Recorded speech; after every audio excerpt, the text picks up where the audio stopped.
Welcome everybody to Father, Son, and Holy Sport, our weekly NFL show. It's G-Man and T-Money over there coming to you live. It's NFL Week 2, bringing you our entertaining father-son take on what you need to know about the upcoming NFL Week. T-Money starts off Thursday night. Big game in the AFC East with the Dolphins and the Bills going at it Thursday. It'll be here before we know it. I know. Another big divisional game already. Week 1 comes and goes with a lot of underwhelming quarterback play, some dominant performances, some shocking ones. So we'll definitely get into it, but it was great to have football back. Yeah. How about this guy behind me, Cooper Kupp, showing that the old guys can still do it, man. Way to go, Coop. Putting up some points there for the Rams. And speaking of points, how about the Bengals only mustered 10 points? 224 yards in total offense in week 1. They lose to the Patriots. So with the Pittsburgh Steelers winning, Baltimore looking great, Cincinnati appears to be in trouble, T-Money. Should the Bengals be panicking? Man, maybe a little bit. What the hell just happened? Yeah. I mean, I'm hoping that the Patriots just have a great defense, right? That's what they're known for. They're hard-nosed. Jared Mayo's first year, they're going to be defensive-minded. But Ramondre Stevenson seemed to run all over our defense. Our play calling was extremely dry. There was no creativity. And we just looked all out of sorts. And we were supposed to have one of our best offensive lines in the Joe Burrow era. Chase coming back, I think, we didn't even target him enough, in my opinion, but he looked okay. Yes, we missed T. Higgins. But, man, this was concerning because Joe Burrow just didn't look himself. He seemed to be just 1-2, get it out of his hands. The defense getting run all over. We couldn't convert on third down. And, again, the play calling looked dry. Maybe we are missing Brian Callahan, the OC that left to be the head coach of the Titans, more than we thought. I've always been skeptical of Zach Taylor a little bit. I've always been keeping him at arm's distance. And so this is just another one of those question marks. But, yeah, I don't think panic. The Bengals always start slow. Joe Burrow and these Bengals always start slow, and they seem to get it together. But it's disappointing because this could set them back in the division. This could set them back, going for the 1 seed. It seemed like this was the all-in year, and that kind of is already feeling out of reach with just that performance. Yeah, I agree, man. They just did not come through, and they start off slow every year with Burrow. What the heck? They messed around with Chase too much, getting him going. Burrow hurt his wrist. I mean, these guys what the heck are they doing? They better get it going. I developed my panic list. I agree. Panic on Cincinnati. Here's my other panic list. AFC, my only other panic team is the Browns. Browns need to be panicking. So Browns and Bengals. You panic. NFC, here's my NFC panic teams, T-Money. Of course, the Giants and Carolina. They're terrible before, and they're terrible again. If that's what you want, that's fine. But you better panic if you think you're going to do good. Here's my third pick, final pick you'll like. My panic team in the NFC, third one, Atlanta Falcons, man. Did not do it. Kyle Pitts, Drake London, only had 5 catches between them. Adding together, Cousins, 155 yards. What are you doing, Falcons? Crazy. I probably add the Packers into that list. They were playoff hopeful darlings. Now Jordan Love's going to be out for 4 to 6 weeks, and you lost that game to Philadelphia, so they don't have a good backup. Malik Willis, Titans were going to cut, and they just shipped him to the Packers for nothing. So they don't have a good backup here. I think it's a little bit of panic time for the Packers as well. Oh, yeah, good call. Well, so that's 4 panic teams. The NFC, the one of them we mentioned was Carolina. They went on the road to New Orleans in week 1 and got obliterated. 47-10. Are you more impressed with the Saints' performance or disappointed in Carolina? I'm actually a little bit more impressed with the Saints. All right. Okay. I know Carolina's going to be bad, but this was a dominant showing by the Saints. Okay. Derek Carr didn't do a ton, but the defense having a shutout and them running for 180 yards as a team, I thought was pretty impressive. They just looked sharp. They looked good. The defense was great. The offense was humming. And they really didn't even get Chris Olave involved, which was the other funny part. Is he only had 2 receptions. And so there's room for improvement. Yeah. Derek Carr looked good, 19 of 23, just dicing them up. And so, I think that this was an impressive win by the Saints. They might be a team that catches people by surprise and be a little more frisky than everyone thought. We all kind of just assumed they were headed in the wrong direction. But, when you look around, they got Kamara, Olave, Derek Carr, solid defense. Like all of a sudden, this team could be a little frisky and a little dangerous and be someone you don't want to see week to week, even though we didn't have high expectations for them. Yeah, yeah. No, I agree with you there. And impressive win there. When's the last time we were in New Orleans get 47 points on offense? Derek Carr's been dying for this moment. This is what he's always wanted. He's switching around all these teams, trying to find his way. And look what he did, man. 47 points. But I tell you, Derek, it's going to end this week, man. Dallas is going to take you guys to the woodshed. I like Dallas this week against New Orleans. Dallas favored, and they're going to cover. You watch that, man. But I tell you what, T-Money, I'm a little more disappointed in Carolina. Carolina, they wanted Bryce Young to be good in year 2. They put him in as the number 1 draft pick last year. They thought year 2 would be the year he'd come back around. Man, it's so disappointing. 13 of 30 for 161 and 2 interceptions. Don't tell me he's too small, because Kyler Murray's small, but he does have a weak arm. But still, man, what is the problem? And it's so disappointing. Bryce Young. Yeah, super weird there. I think we all were expecting a little bit of a bump from the new OC from Tampa Bay, and he didn't look good. And this team did not look sharp. There was people that we thought, hey, they got Deontay Johnson and Leggett they drafted, and maybe their O-line will be better and better play calling. And they just got throttled. So really disappointing. I'm sure, as usual, David Tepper, the owner, there's not happy, but he never is. Very disappointed in Carolina as well. They're going to have to start Andy Dalton. I mean, they're going to have to start him. And I'll tell you what, all you fantasy guys, get rid of your Carolina players. I'm getting rid of Leggett today on one of my fantasy teams. I'm getting rid of these guys. There's no way this offense is going to move the ball, and I'm not living with it, man. Hey, let's move on to someone else who has to prove something at the quarterback position. That's up in Cleveland. Whole lot to prove for Deshaun Watson this year. He lays an egg in his debut, though. He knew he had to perform it. He didn't do it. 169 yards, a touchdown, 2 interceptions. Did not do it, man. What do you think? Is it time for? Are they going to bench Watson, T-Money? Oh, man, this is crazy. And I don't think people realize how much they owe him. They've actually been pushing the contract back.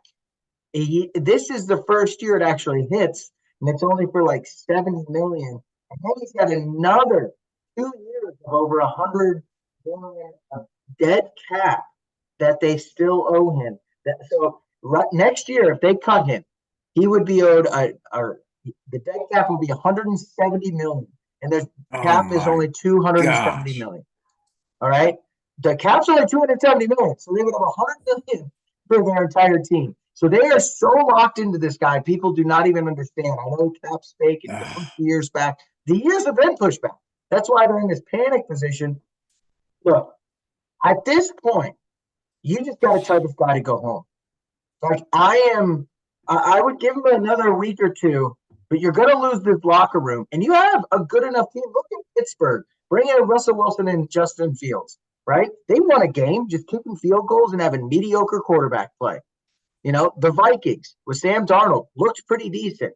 Jameis Winston is a high-level backup. He was a starter in the league in touchdowns. And so I think that the team would rally around Jameis. I think they have enough weapons with Cooper and Ford and Chubb coming back, along with the really good defense of Myles Garrett. I think this team can surprise some people, and people will be more nervous with Jameis leading the charge than they would Deshaun. He went 24-45. He looked like he did not want to be out there.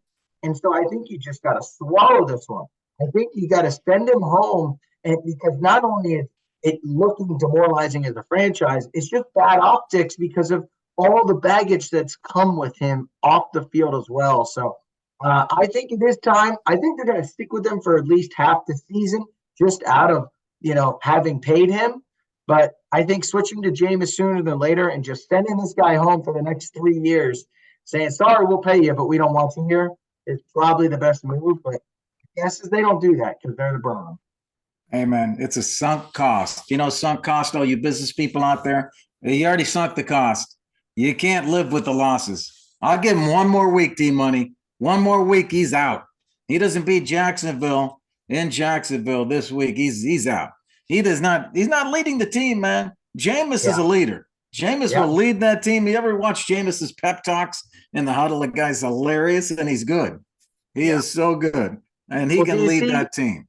Do you think, you get through Jacksonville and you lose, and you see some glimpses, but then you get the Giants, the Raiders, and the Commanders? Maybe that gets him going. I don't know. 3 pretty bad teams, bad defenses. You could get some W's, get some confidence back. So I could see it coming, he gets through those games, and then it gets to the Eagles, Bengals, Ravens. That could get ugly quick. You lose to Bengals, Ravens back-to-back, 2 divisional games. You're out of the race, and you're getting throttled 3 weeks in a row. That's when I could kind of see benching happening is after that because of the easy upcoming schedule. But yeah, something's got to change. I agree with you on that, but you got to look at the leadership. He doesn't look like he wants to even play. That's true. And why have a guy out there like that? He's got to show that he wants it. Put him on the bench, let him think about that, and let him get better. And you got to win, man. You got Pittsburgh's want to know. Yeah, you got a little room because the other teams lost. The Ravens have a loss, and the Browns and Bengals have a loss. So they got a little room if they want to give them more time, but they can't fall too far behind. Hey, let's talk about another quarterback here who did not look good in his debut, but everybody loves him, Caleb Williams.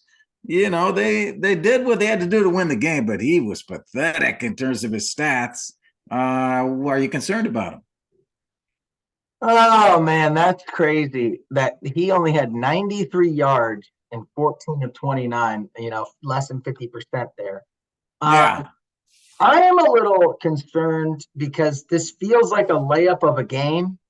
The Titans aren't known for a vaunted defense. They didn't bring in a DC to be their head coach. They brought in an OC. So, that's where they're focusing their efforts. And he couldn't get it together. He looked all out of sorts. Clearly, he lost his confidence. Personally, I don't think I'm concerned moving forward because I think him getting humbled is a good thing. I think everyone's been talking him up. Everyone's been talking the Bears up. He was a number 1 pick, Heisman Trophy winner, generational prospect. And I think sometimes it's good to get punched in the mouth and realize, hey, I may not be the biggest bully on the block anymore. I need to work on myself before I get out here again. So hopefully, I don't think he needed humbling because he never was saying anything wrong, but just get him a little more focused. Get him focused on this game. Football's got to be his life. This isn't as easy as he thought it would be. This isn't USC Pac-12 football anymore. This is big boy stuff. You're lucky to have a team. I'm just saying. This isn't even, if he played in the SEC, maybe I'd have this isn't that big of a hard step up. But he played in the Pac-12, so let's pump the brakes.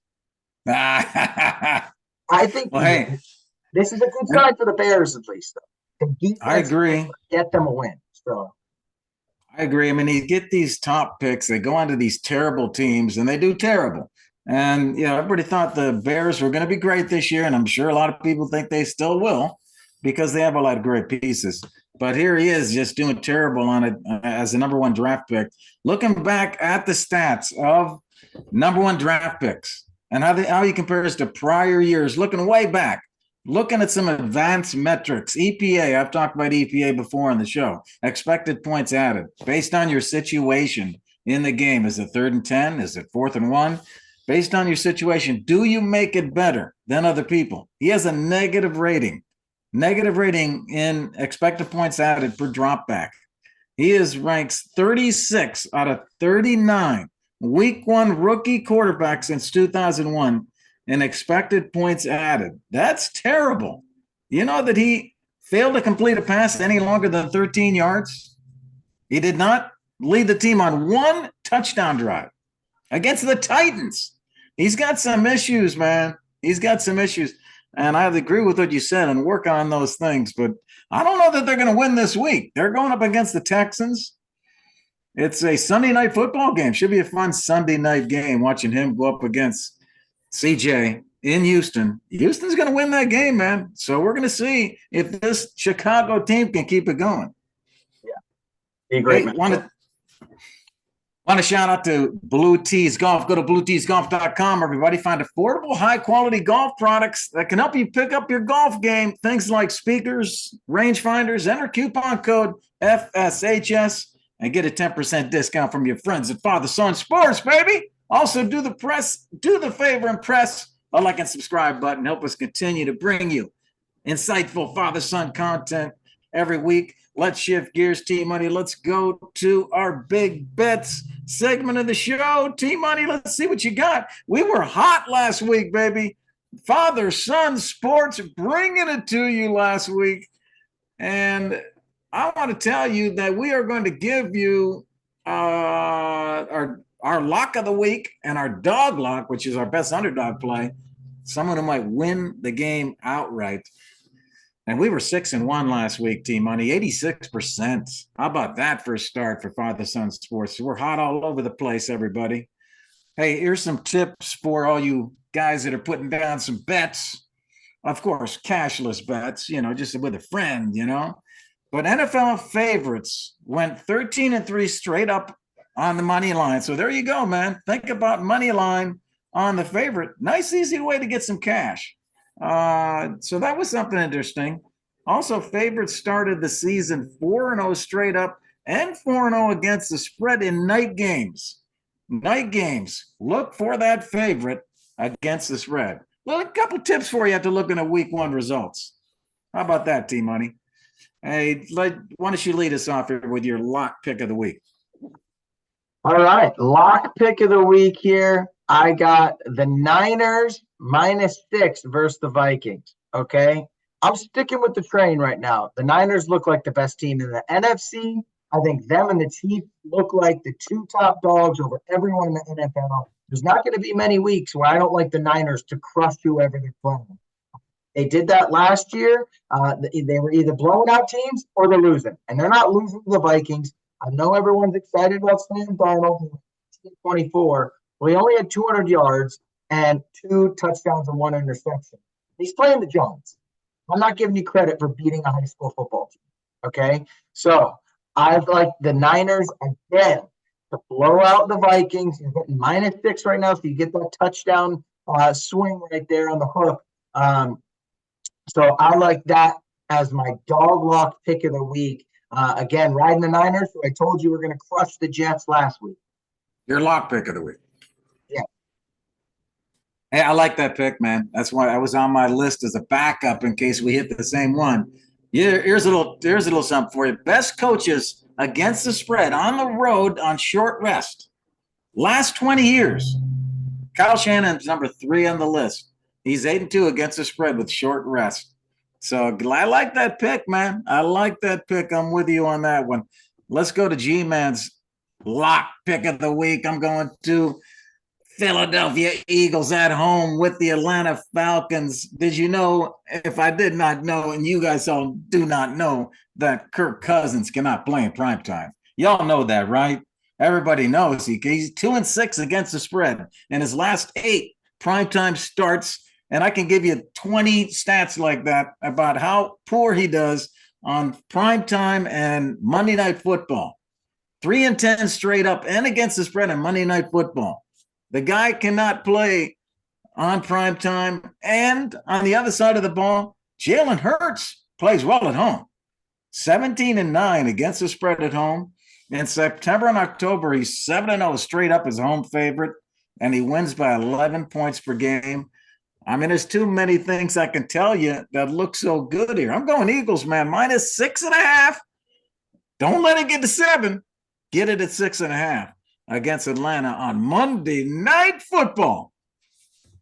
All right, all right. I like it.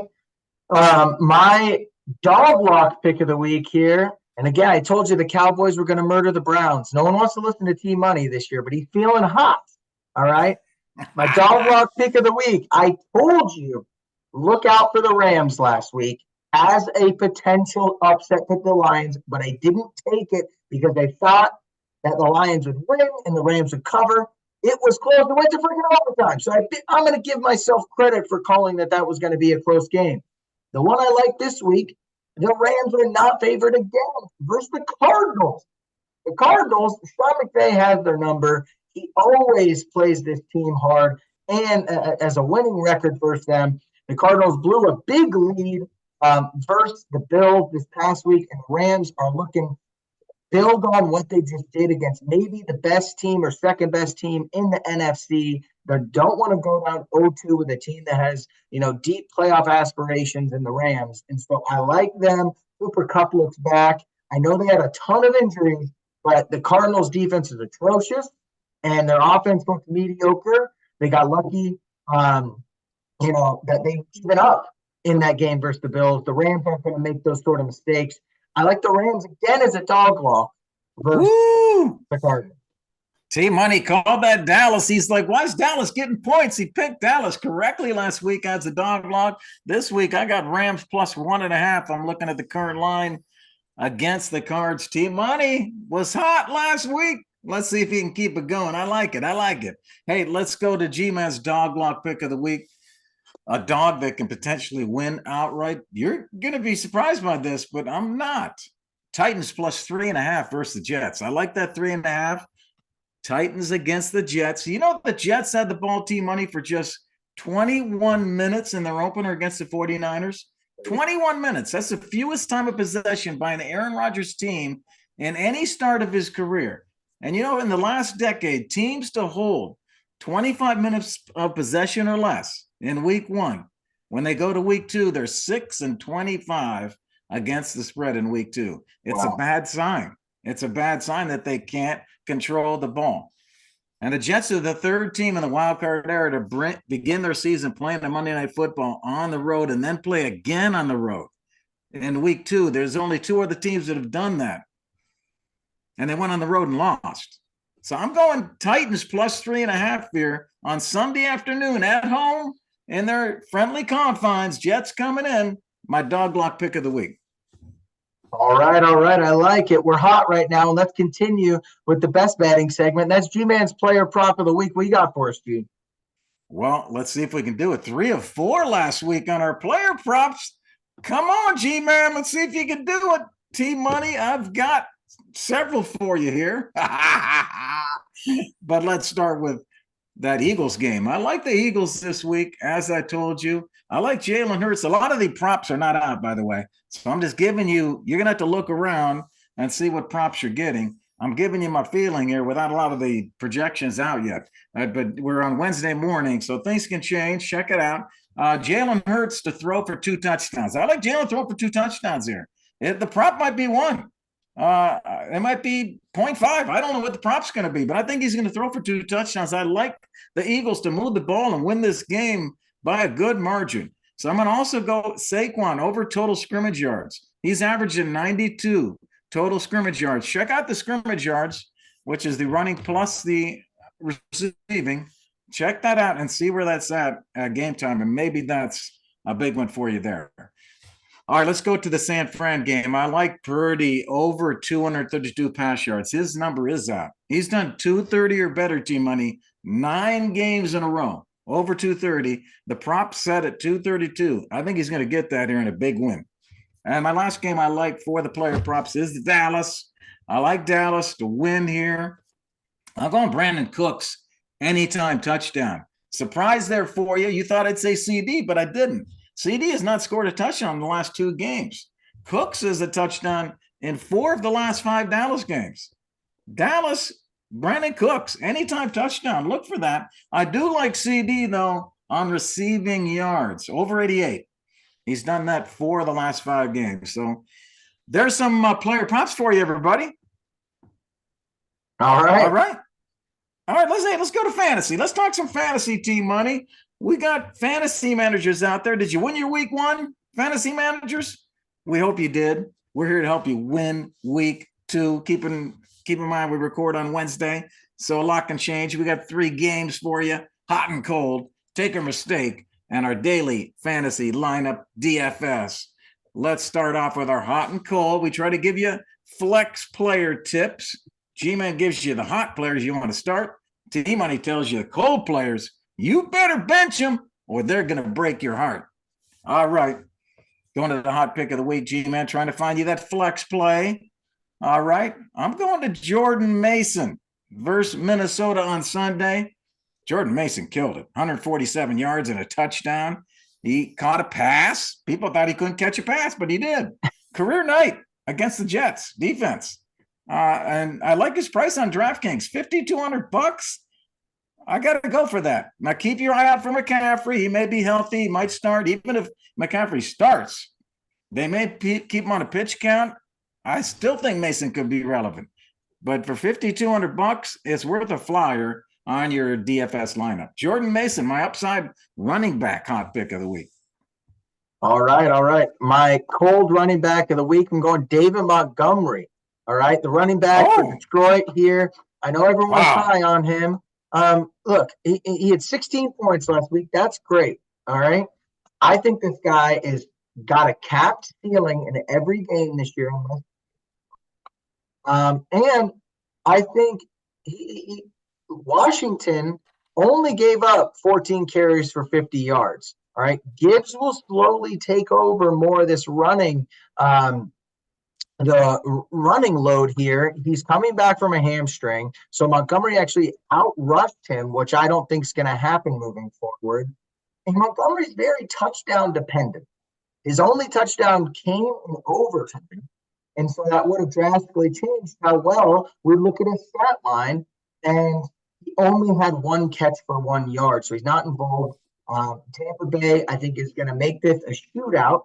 Gibbs is going to be the guy in this, like in the backfield, and unless David Montgomery gets a goal line touchdown, I don't think he's going to be that involved in much in the game script. So I think he's going to be a roller coaster. So David Montgomery is going to be a week-to-week flyer for me.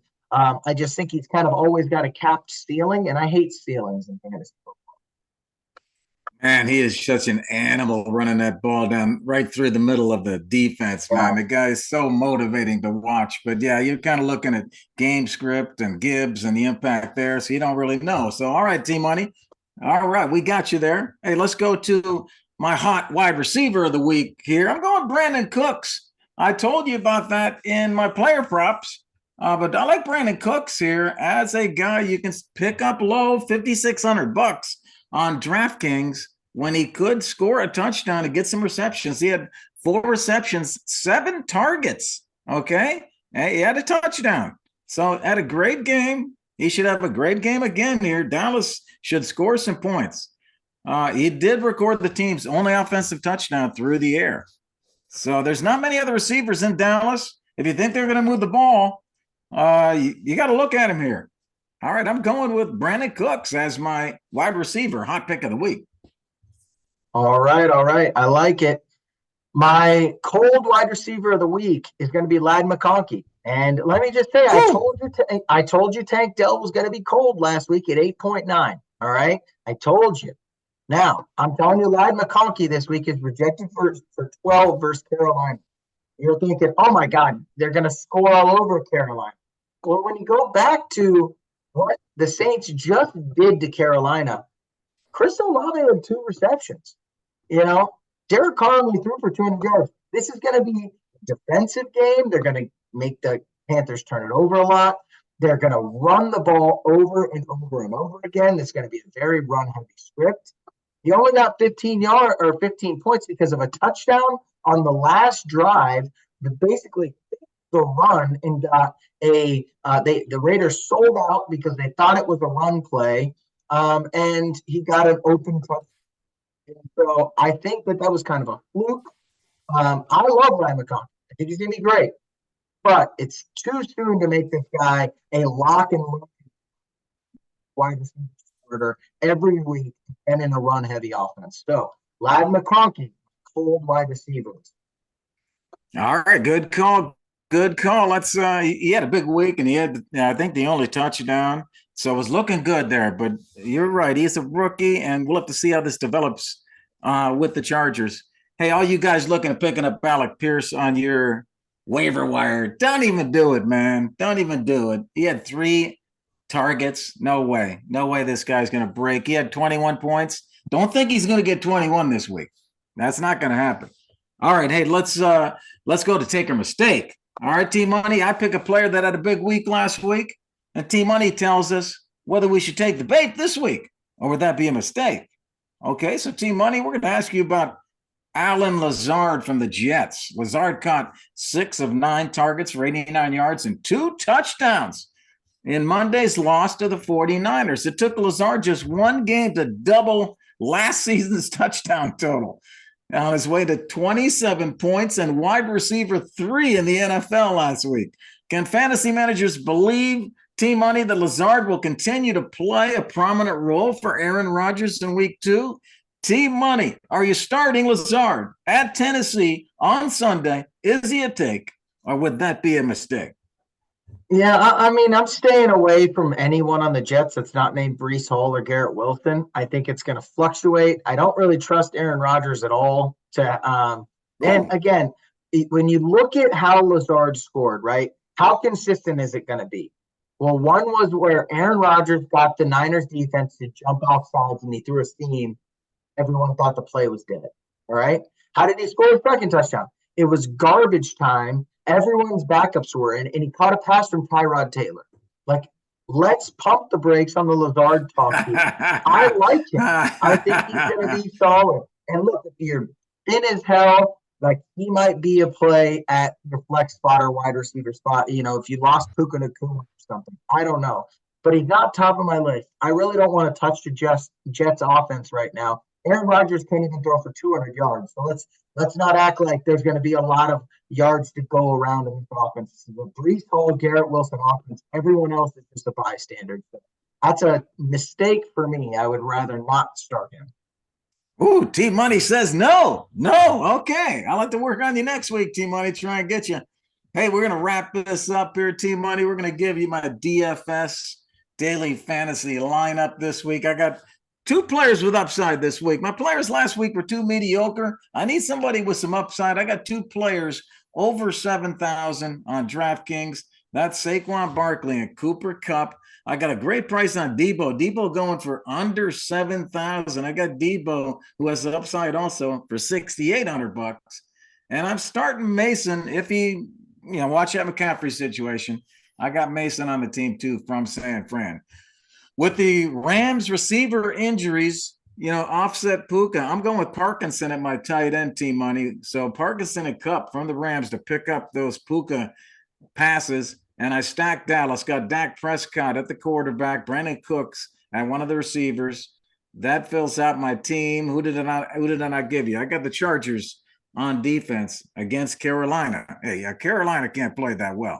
I'm going Chargers defense for a measly $3,400 against Carolina. Oh, my flex is a Conquo, the tight end from Tennessee. I think Tennessee is going to pull that upset. I'm going to Conquo at the tight end as my flex for $4,000. There's my DFS lineup, T-Money. All right. I like it, G-Man. All right. Well, hey, let's get ready for week 2, T-Money. Big game Thursday night. Bills travel to the Dolphins. Dolphins hate going up to Buffalo. We know that. What will they do when Buffalo comes down to them on Thursday night? That's it for today's show. Father Son Sports loves bringing you the NFL energy. We hope you had fun hanging out with us. On behalf of Team Money, I'm G-Man. See you next week. All right. Peace.